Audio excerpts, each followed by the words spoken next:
ये सब जहाँ देखिले एटा सब कोड़ा हाटरू अणाहनी एटा जाइकी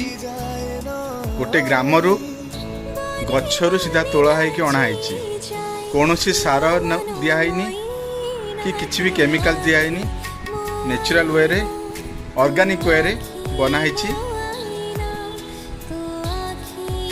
जहाँकि खावाई स्वास्थ्य पे भल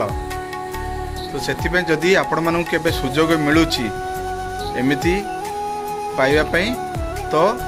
कलेक्ट करंतु आउ एमिति देसी खाद्य खातु स्वस्थ रुहंतु। देखो केते बढ़िया लगुच नड़ियाटा केमती है देखुन कसी नड़ियाटा पूरा एधरे आंब आज आंब आउ कसी नड़िया पकेगी आगे भुसुंग पत्र टे पकईकी लंका टे पकई छेची देकी चटणीटा कले कौन लगे जे